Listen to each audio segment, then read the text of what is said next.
Bismillah walhamdulillah salatu wassalamu ala rasulillah Sayyidina Muhammad ibn Abdullah wa alihi wa sahbihi wa mawala la hawla wa la quwwata illa billah amma ba'du fa inna asdaqal hadisi kitabullah wa khairal hadyi hadyu Muhammad ibn Abdullah wa syarral umuri muhdatsatuha wa kullu muhdatsatin bid'ah wa bis sanadin muttasili ila muallifi sahibil kitabah Asy-Syaikh Imam Abil Lais Nasr bin Muhammad As-Samarqandi dzil qamah nafanallahu bihi wa bi ulumihi wa barakatihi fid dini wa dunya wal akhirah wa alihi wa masyayikhihi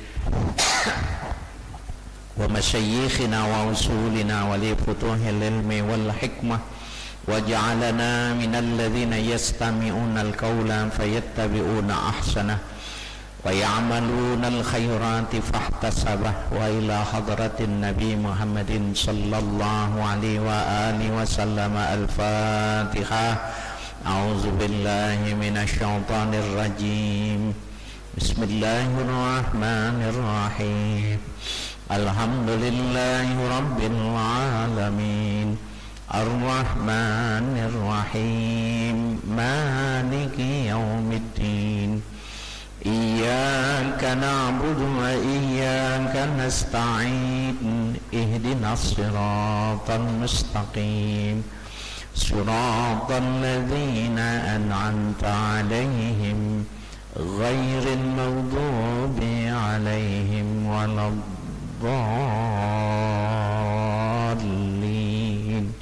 amin.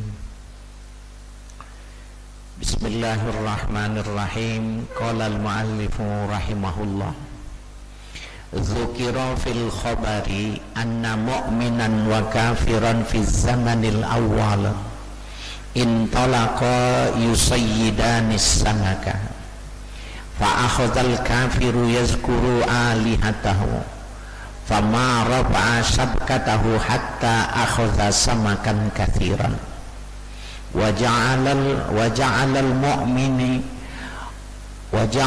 mu'minu yazkurullaha fala yaji'u syai'un thumma asaba samakatan indal ghurubi wa tarabat wa waqa'at fil ma'i faraja'al mu'minu falaysa ma'ahu syai'un ila akhirih.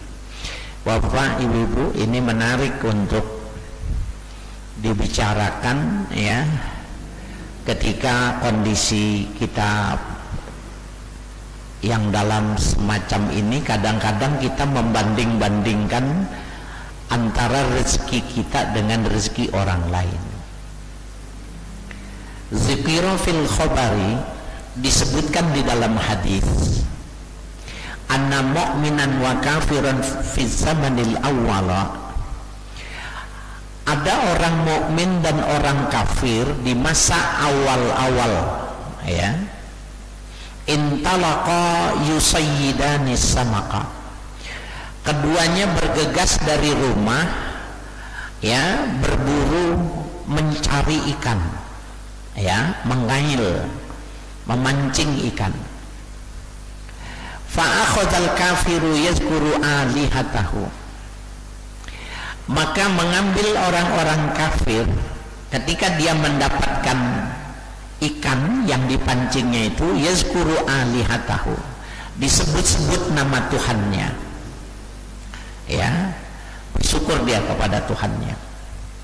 Fama rafa'a sabkatahu hatta akhadha samakan kathiran, dan ketika diangkat ya sabkah, nah, apa tuh, tempat ikan yang masih bolong-bolong, jadi ikan itu ditaruh situ, ditaruh di empang di laut gitu, ikannya hidup, nanti dibawa baru mati gitu. Sebab kalau tidak ditaruh di situ, ikannya jadi bau, berarti apa ya, keranjang ikan kira-kira gitu ya. Ya, jadi ketika diangkat keranjang ikannya itu hatta akhadha samakan. Jadi fama rafa'a sabkatahu, ia tidak mengangkat keranjang ikannya itu tadi hatta akhadha samakan katsiran, sehingga ia bisa mendapatkan ikan yang banyak. Kalau belum penuh, kalau belum banyak, nggak mau. Yang orang kafirnya itu seperti itu. Wa ja'alal mu'minuna yadhkurullaha fala yaji'u syai'un. Sementara orang mukmin menyebut-nyebut nama Allah, tapi tidak ada yang datang satu ekor pun, nggak dapat ikannya. Yang kafir yang nyebut-nyebut Tuhannya, nama Tuhannya disebut-sebut, dapat ikannya banyak, keranjang ikannya penuh. Yang mukmin yang nyebut-nyebut Allahu Akbar, Subhanallah, ya, baca selawat macam-macam, enggak dapat ikan. Ya. Summa asabahu samakatan indal ghurubi. Kemudian ia mendapatkan satu ekor ikan itu tadi ketika mau terbenamnya matahari. Wattarabat. Kemudian berontak ikan itu, fawaqa'at fil ma', jatuh kembali ke dalam air. Dapatnya cuma satu, berontak, lompat ke air. Faraja'al mu'minu falaysa ma'ahu syai'un. Maka ketika ia kembali pulang, tidak ada satu ekor pun yang dibawanya. Ya, nyebut-nyebut nama Allah tapi tidak dapat ikan. Yang tidak menyebut nama Allah malah menyebut nama sekutu Tuhan, dapat ikannya banyak. Ini kalau kita bilang mauan yang mana nih gitu. Kalau orientasinya materi, ya lebih baik bertuhankan, menyebut-nyebut nama Tuhan-Tuhan mereka itu, karena dapatnya banyak, pasti kaya. Ya, tapi kalau menyebut-nyebut nama Allah, pada kasus ini nggak dapat apa-apa, dapat satu, lompat lagi ke air. Faraja al-kafiru wa qadim tala'at, ya, sabkatuhu. Dan kembalinya si orang kafir ke rumahnya tadi, ya, penuh, ya, keranjang ikannya itu dengan ikan. Ya, titik, ya. Fa'asifa malakul mu'min muwakkalu bih. Maka memulai malaikat yang berada, yang mewakili orang mukmin itu tadi, ya, ingin bertanya gitu kepada Allah. Falamma sa'ida ila samai, maka tatkala malaikat orang mukmin itu, jadi maksudnya malaikat orang mukmin yang kemana-mana ngikutin dia, ini kan ada malaikat. Semua orang, ya, likulli insan syaitanu wa malak. Setiap orang itu ada satu setan dan ada satu malaikat. Nah, malaikat ini mau nanya sama Tuhan, ini nyebut-nyebut namamu tapi kok nggak dapet ikan. Yang syirik kepadamu itu kok ikannya penuh gitu. Jadi malaikat ini kreatif mau nanya gitu. Alhamdulillah. Ya, falamma sa'ida ila samai, maka tatkala malaikat ini naik ke atas langit, arahullahu maskanal mu'min fil jannah. Allah tontonkan, Allah perlihatkan kepada malaikat bahwa orang miskin yang tidak dapat ikan itu tempatnya di dalam surga. Diilustrasikannya begitu. Faqala, maka malaikat itu mengatakan, wallahi ma yadurru ma asabahu ba'da ayyasira ila hadza. Demi Allah, tidak ada mudaratnya sedikit pun ketika dia tertimpa oleh keadaan yang seperti itu, miskin, ya, ba'da'an ayyasira ila hadza, ketika dia bisa melihat bahwa kedudukannya itu seperti ini, nggak ada susahnya itu nggak dapat ikan, terbanding bahwa nanti tempat kembalinya itu di surga. Wa arahu maskanal kafiru finnar, dan Allah memberitahukan tempat kembalinya orang kafir itu di neraka. Faqala, kemudian malaikat itu mengatakan, wallahi ma yughnihi anhu ma asaba minad dunya ba'da ayyasira ila hadza. Demi Allah, tidaklah dia mencukupi dengan ikan yang dia mendapatkan banyak itu tadi, harta yang begitu melimpah di dunia ini, ba'da ayyasira ila hadza, ketika nanti tempat kembalinya itu ini neraka. Jadi kalau udah dilihatkan semacam ini, kira-kira redo nggak tuh kita kalau ya bersaing ternyata nggak bisa bersaing, ya nggak bisa. Dulu saya pernah mengatakan tuh begini, orang Islam dengan orang non Muslim dikasih modal sama-sama 10 miliar, suruh berusaha, soalnya terserah, pokoknya sama-sama 10 miliar. 1 tahun 2 tahun pasti orang mukmin kalah, pasti kalah. Kenapa kalah? Karena orang mukmin 2 yang mesti dibayar, wajib bayar pajak, wajib bayar zakat. Sementara orang non mukmin ini tidak membayar zakat, bayar pajaknya pun dibuat 2 perhitungan. Ada yang mesti dilaporkan dan ada yang faktual. Yang orang Islam dagang tidak boleh bohong, tidak boleh menyalahi timbangan, tidak boleh ada gurur, penipuan. Sementara yang non muslim menipu, berbohong, ya manipulasi adalah seni berdagang, seni mencari, berbisnis itu ya seperti itu. Nggak mungkin orang mukmin itu bisa menang lawan mereka, ya nggak mungkin. Kalau orang mukmin ternyata hartanya sama, ada masalah sama orang mukmin. Kalau orang Islam ternyata menang, ada masalah dengan hartanya orang Islam itu.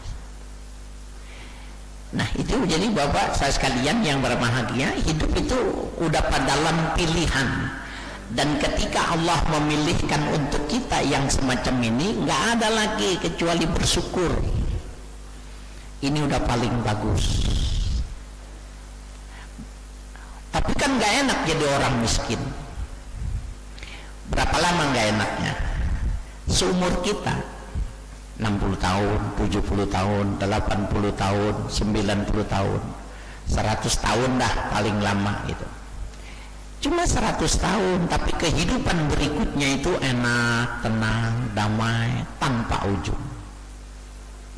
Ya, jadi tidak ada makar, tidak ada protes terhadap apa yang Allah sudah berikan. Wa yuqalu innallaha ta'ala yahtajju yaumal qiyamati bi arba'atin ala arba'ati ajnasin.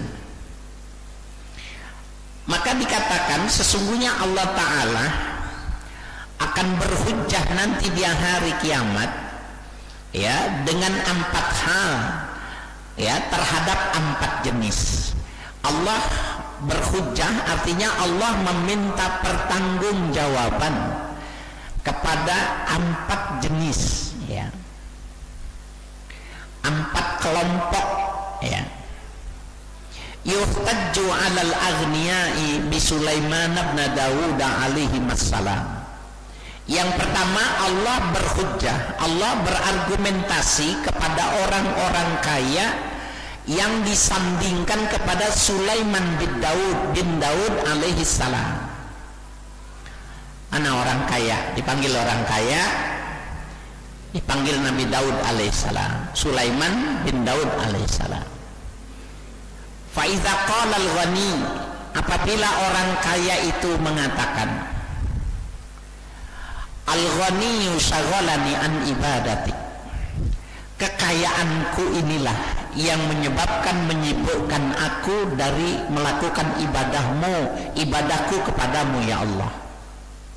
Orang kaya bilang gitu, ya. Yuhtajju alaihi bi Sulaimana, maka Allah berhujjah, beralasan, berargumentasi dengan Nabi Sulaiman. Wa yaqul lahu, Allah bilang kepada orang kaya itu, lam takun aghna min Sulaiman, kau belum sekaya Sulaiman. Siapa yang lebih kaya dari Nabi Sulaiman? Enggak ada. Lam takun aghna min Sulaiman, kau tidak sekaya Nabi Sulaiman. Falam yamna'uhu ghinahu an ibadati, tidak pernah sedikit pun Nabi Sulaiman terjaga dari kekayaannya untuk beribadah kepadaku. Mau bilang apa tuh orang kaya? Orang kaya yang tidak sempat ibadah, tidak sempat haji, gak bisa umroh, gak bisa usaha ini, gak bisa bantu masjid dan lain sebagainya, alasannya sibuk. Panggil Nabi Sulaiman, kau belum sekaya dia, dan kekayaan dia ini tidak pernah meninggalkan dia beribadah kepadaku. Mau dibilang apa tuh kalau udah begitu, ya? Wa yuhtajju 'alal 'abidi bi Yusuf alaihi salatu wassalam. Kemudian Allah berhujjah kepada al-'abid, orang-orang yang menjadi budak, bi Yusuf alaihi salatu wassalam, dibandingkan dengan Yusuf alaihi salam. Nabi Yusuf itu sebelum jadi raja jadi budak belian, ya. Jadi Nabi Yusuf ketika dia ketahuan dia menjadi budak sahaya, diperjualbelikan, kemudian diambil oleh raja. Tadinya mah dijual beli Yusuf. Fayaqulul abdu, maka berkata ya si budak itu tadi, kuntu abdan ya wariku mana'ani an ibadati. Dulu aku budak sahaya, dan perbudakan itulah yang mencegah daku dari ibadah kepadamu. Kan budak gitu ya, nggak digaji, cuma dikasih makan. Kerjanya bisa jadi tergantung tuannya. Ya, sebelum masa Islam ada itu dia hidupnya seperti kuda, ya, diperlakukan seperti itu. Mana mungkin kami bisa beribadah, mana mungkin bisa sholat, ya, mana mungkin bisa mengaji, mana mungkin bisa melakukan ibadah. Ya, wariku mana'ani an ibadati. Perbudakan itulah yang mencegah aku dari beribadah kepadamu. Fayaqulu lahu, maka Allah menjawab kepada budak itu tadi, inna Yusuf alaihi salam lam yamna'hu rikhuhu an ibadati. Sesungguhnya Yusuf alaihi salam tidak mencegah dirinya oleh perbudakan an ibadati, dari melakukan ibadah kepadaku. Jadi orang kaya yang tidak ibadah dipersandingkan dengan Nabi Sulaiman. Orang-orang yang hidupnya jadi budak belian, budak ya nasibnya itu, sehingga tidak beribadah, walaupun sekarang sudah tidak ada. Kalau dia beralasan nanti dia disandingkan dengan Nabi Yusuf.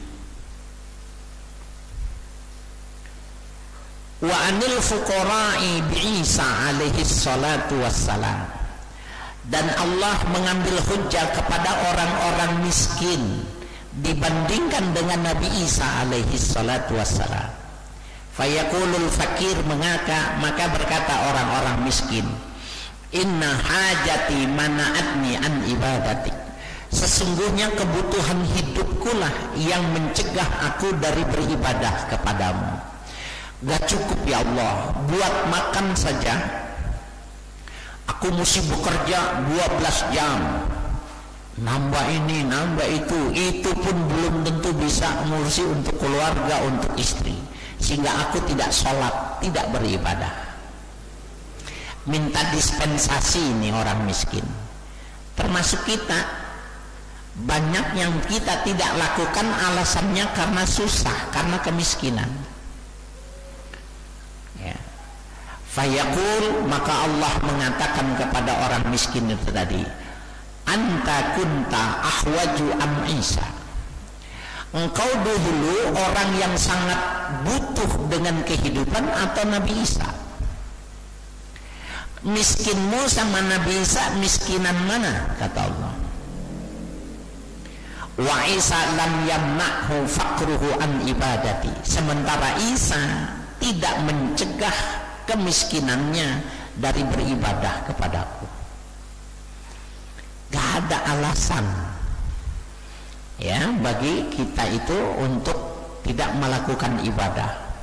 Yang kaya dipersandingkan dengan Sulaiman, yang budak dipersandingkan dengan Yusuf, yang miskin dipersandingkan dengan Nabi Isa.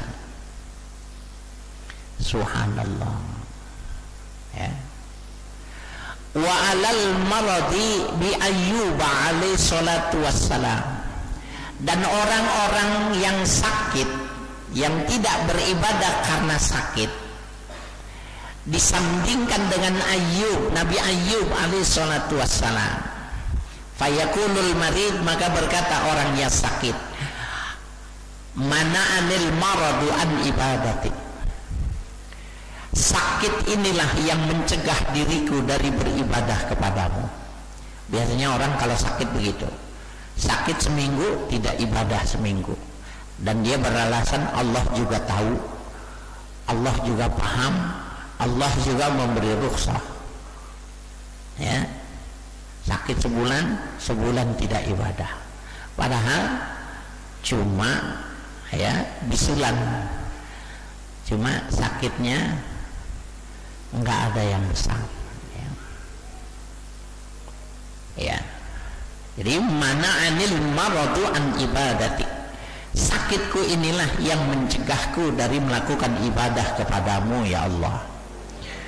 Fayaqul, maka Allah menjawab, maraduka kana asyadda am maradu Ayyub. Sakitmu dulu itu lebih keras mana dengan sakitnya Nabi Ayyub. Nabi Ayyub itu orang yang sangat sabar ya. Dia punya sakit, tangannya lama-lama mengering ya, lama-lama terbelah, mengering, berbelah, kemudian mengoreng. Dan Nabi Ayyub tidak mengobatinya karena malu ya. Kalau diobati itu berarti menolak Tuhan. Jadi terima aja pemberian Tuhan, sehingga akhirnya seluruh tubuhnya itu korengan, bau. Maka istrinya itu satu persatu meninggalkan Ayyub. Bahkan Nabi Ayyub bukan cuma sekedar tidak berobat ya. Nabi Ayyub itu kalau dia berwudu, kemudian di situ ada belatungnya, itu dihitung berapa belatung yang ada di tangan kiri dan di tangan kanannya, ditaruh di tempat. Setelah dibersihkan di wudunya, dikembalikan lagi belatung itu pada tempatnya karena Tuhan masih menghendaki dia di tempat itu. Yang nggak sholat gara-gara pusing, gara-gara panas, sakit perut, ini suruh mikirin ini nih ya. Beratan mana sakitmu dengan sakitnya Ayyub? Nabi Ayyub ditinggal oleh istrinya, tidak sedikit pun kecewa. Istrinya meninggalkan, tidak pernah kecewa. Ada satu yang bertahan, wahai Ayyub, kenapa kau tidak meminta kepada Allah? Bukankah engkau seorang nabi dan rasul yang bila ketika meminta maka akan diijabah permintaanmu? Maka Nabi Ayyub musyawarah, berapa umurku sekarang? Sekian tahun. Sudah berapa lama aku berumah tangga dengan kamu? Sekian. Sudah berapa lama aku sakit? Ternyata sakitnya belum selama umurnya. Maka Nabi Ayyub tidak mau berdoa minta sembuh dari lantaran sehatnya masih lebih banyak dari sakitnya. Nggak mau minta sembuh, malu ya. Jadi Allah tanya, maradtuka kana asyadda am maradu Ayyub. Sakitmu dulu itu lebih keras mana dengan Ayyub? alaihissalam, falam yamna'hu maraduhu ala ibadati. Tidak pernah sekalipun sakitnya Ayyub itu mencegah dari beribadah kepadaku. Tetap beribadah. Fala yakunu li ahadin indallahi uzrun yaumal qiyamah. Maka tidak seorang pun di sisi Allah nanti mendapatkan ampunan, mendapatkan pemaaf ya di hari kiamat itu. Alasannya nggak ada yang bisa diterima gitu. Apa? Kalau ada orang nggak ibadah, alasannya apa? Kebangetan kaya kalah, kebangetan miskin kalah, sakit karena tidak normal kalah. Apa? Cari alasannya apa? Status sosial kalah dengan yang budak. Ini menarik ini untuk kita pikirkan. Nggak ada alasan bagi kita untuk meninggalkan ibadah. Jadi fala yakunu li ahadin indallahi uzrun yaumal qiyamah. Tidak ada bagi seorang pun di sisi Allah itu ada ya maaf, ada ampunan ketika hari kiamat. Wa kana salihuna rahimahumullahu ta'ala yafrahuna bil maradi wasyiddati. Sementara orang-orang soleh rahimahumullahu ta'ala yafrahuna bil maradi, mereka itu berbahagia ketika sakit. Wasyiddati, kehidupan teramat sulit. Syiddah itu bisa jadi sakit yang berlebihan. Syiddah bisa jadi terlalu miskin. Syiddah terlalu dianiayanya, sangat urusan yang berat, itu namanya syiddah.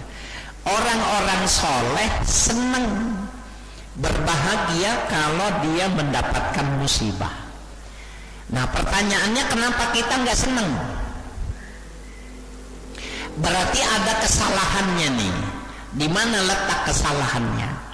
Kenapa orang-orang soleh dikasih sakit senang, dikasih musibah senang? Kita sakit buru-buru berobat, kalau terkena sesuatu yang berat buru-buru minta pertolongan supaya terhindar. Corona, bagaimana supaya tidak kena busa dan lain sebagainya. Orang-orang kaya, orang-orang soleh justru dia senang, dia bangga kalau mendapatkan musibah. Ada apa nih? Salahnya di mana nih? Salahnya di mana ini? Jangan-jangan salah Nabi mengucapkannya karena Nabi kurang paham terhadap kehidupan orang kaya dan miskin. Bukan begitu. Tidak mungkin salah Nabi, karena wa may yantiqu anil hawa in huwa illa wahyu yuha. Muhammad, kata Allah, Allahumma shalli wa sallim alaihi, tidak pernah mengatakan sesuatu karena keinginannya. In huwa illa wahyu yuha, kecuali ada wahyu lebih dahulu datang kepadanya baru ngomong. Kalau begitu kitanya yang bermasalah. Kita yang bermasalah mensikapi tentang sakit dan syiddah itu. Dalam hadis dikatakan, idza aradallahu khairan li'abdi ibtalahu. Allah apabila menginginkan sebuah kebaikan kepada seseorang, maka Allah beri musibah. Nah ini susah enggak? Apabila Allah senang sama kita, cirinya kita dikasih musibah. Itu Allah senang. Kita mau nggak dikasih musibah? Ogah, nggak mau. Berarti kita tidak suka disayang oleh Allah.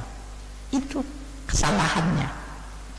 Jadi salah dalam memahami antara susah dan nikmat.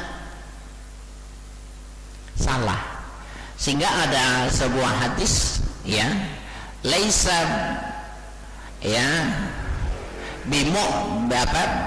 laisa bimu'min, ya, mustaqmilil iman ma lam ya'addal balaya rahmatan warraha'a musibatan. Ini menarik nih, ya. Tidaklah sempurna iman seseorang. Jadi bukan tidak beriman, imannya nggak sempurna. malam ya'addal balaya rahmatan. Kalau orang itu tidak mampu matanya melihat, pada musibah itu sebenarnya kasih sayang Tuhan. Warroho'a musibatan, kalau dia tidak mampu melihat kebahagiaan, kekayaan, keluasan di dalam bermegah-megah, di situ ada musibah. Kita kan terbalik. Kita terbalik. Nah, Nabi kasih tahu, kalau yang sempurna itu di dalam plus ada minus. Di minus itu ada plus. Itu sempurna tuh orang imannya. Sampai-sampai Nabi mengajarkan apa sih kenikmatan duniawi. Kenikmatan duniawi itu ketika dia senggama dengan istrinya, itu yang dianggap maksimal dari sebuah kenikmatan.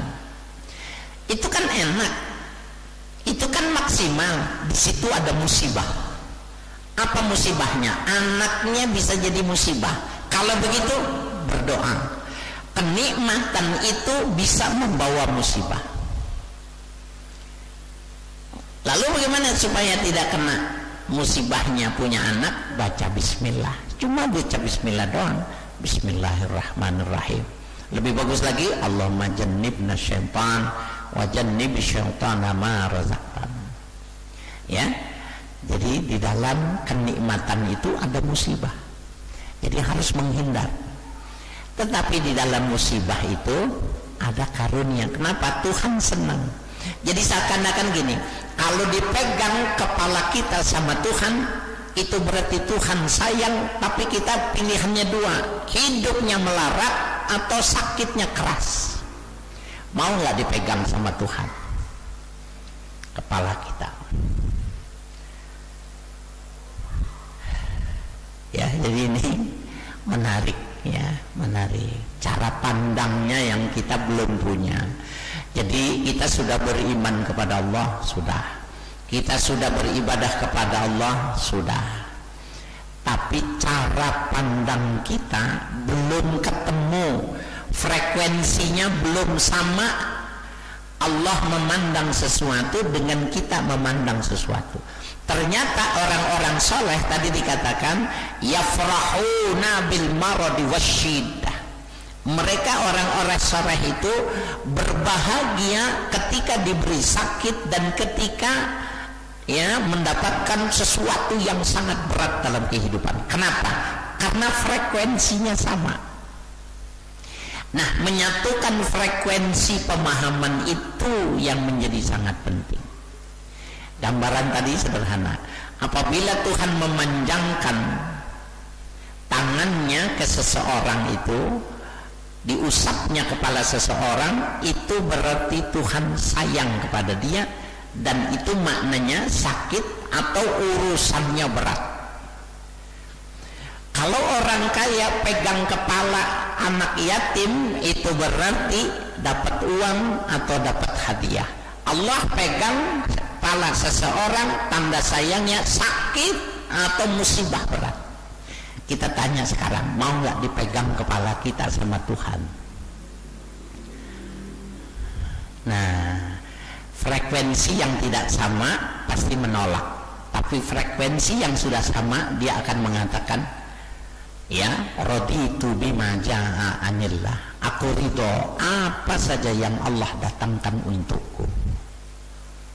Ya, itu yang dibilang wa kana shalihuna rahimahumullahu taala yafrahuna bil maradi wasyiddah. Ya, orang-orang soleh rahimahullahu taala, mereka berbahagia ketika diberi sakit dan ketika menerima beratnya kehidupan. Orang berat, mengayuh rodanya itu berat, sampai-sampai tertidur di tengah perjalanan, sampai-sampai keringatnya itu sudah tidak keluar lagi dari lantaran sudah kering, saking beratnya urusan itu. Tapi dia tidak pernah menuding-nuding ke langit bahwa Tuhan kenapa lupa kepada dirinya.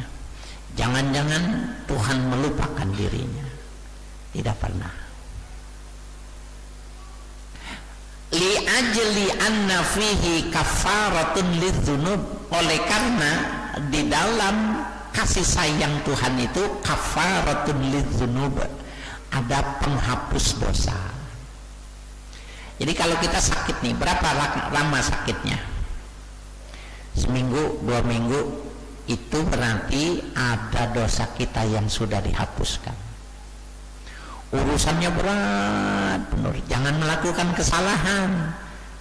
Nanti kalau kita melakukan kesalahan untuk mengatasi masalah, Allah bilang udah disayang-sayang malah tidak mau disayang. Dari lantaran kita menyelesaikannya dengan melakukan kesalahan. Ya, jadi li'ajla anna fihi kafaratun lidzunub. Wa dzukira an Abi Darda radhiyallahu taala anhu annahu qala, disebutkan perkataan ini dari Abu Darda, ya, sahabat Nabi radhiyallahu taala anhu. Ia bercerita, annasu yakrahuna al-faqra wa ana uhibbu, manusia umumnya membenci kemiskinan, aku mencintai kemiskinan itu. Ini sahabat Nabi nih, nular. Jadi ketika dia lihat Nabi hidupnya semacam itu, kehidupannya semacam itu, polanya semacam itu, perkataan dia nyeleneh kalau buat orang sekarang. Ini perkataan ini kalau buat orang sekarang nggak cocok. Tinggalan zaman, pola pikir yang sudah tidak sesuai lagi. Kalau orang Islam miskin semua, dunia dikuasai oleh mereka, maka akan terjadi lagi perbudakan dan orang-orang miskin jadi budak mereka semua.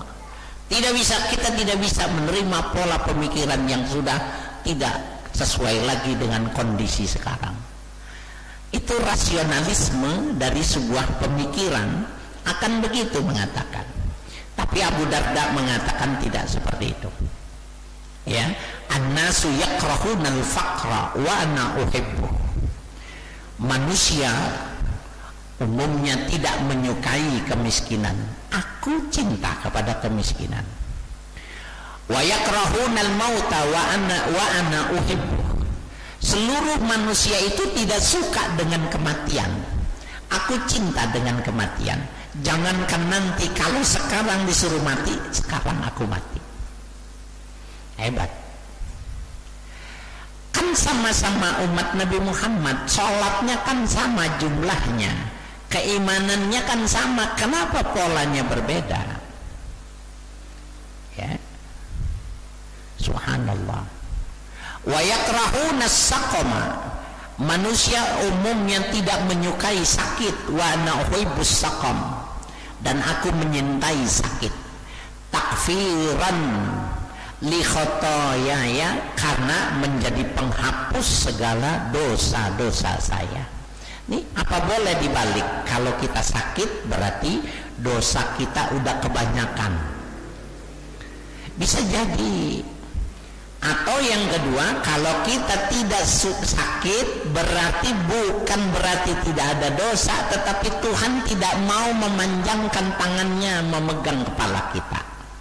Dua kemungkinannya,